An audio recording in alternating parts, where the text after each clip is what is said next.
Hi friends, దేవుని పరిశుద్ధ నామములో హృదయపూర్వక వందనాలు తెలియజేస్తుంటున్నాం.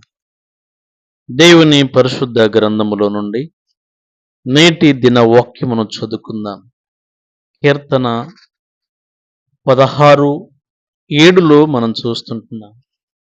దావీదు ప్రభు సన్నిధిలో చేస్తున్న ప్రార్థన స్తుతి అక్కడ మనం చూస్తున్నాం. నాకు ఆలోచనకర్త అయిన దేవుణ్ణి నేను స్తుతించదను అంటున్నాడు. అవును, నాకు ప్రతి ఒక్కరికి ఆలోచన చెప్పే దేవుని స్తుతించుట మనకు దీవెన, ఆశీర్వాదం. ప్రియ ప్రభుకు మహిమ కలుగుతుంది.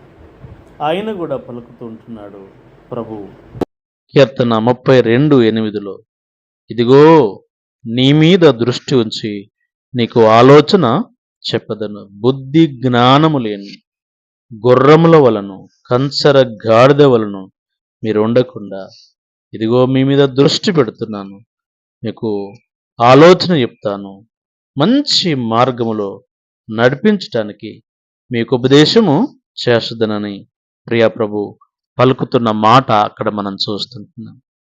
కీర్తన 92:5లో ఆయన ఆలోచనలు అతి గంభీరములు అని మనం చూస్తుంటున్నాం. ఆయన ఆలోచనలు ఎంతో గొప్పవి.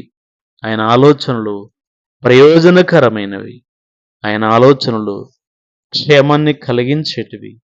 ఆయన ఆలోచనలు ఆశీర్వదించేటివి. ఆయన సంగతులు యెషయా 48:17-18లో కూడా ఆ మాటలను మనం చూస్తాం. కాబట్టి వాక్యం వింటున్న నా సహోదరి సహోదరు, ఆయన ఆలోచన ప్రకారంగా మనము నడుచుట మనకు దీవెన, ప్రియ ప్రభుకు మహిమ. కాబట్టి ఆయన ఆలోచన ప్రకారంగా కూడా మనలా నడిపించమని ఆ ప్రియ ప్రభుకు మనం అప్పగించుకున్నట్లయితే ఆయన ఆలోచన ప్రకారంగా నడిపించేవాడుగా ఉన్నాడు.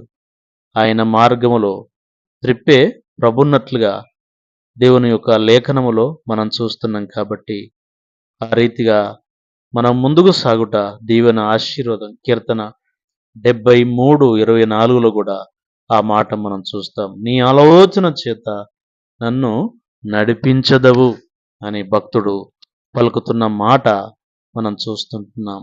ఆసాపు కీర్తనలో ఆ మాట మనం చూస్తున్నాం.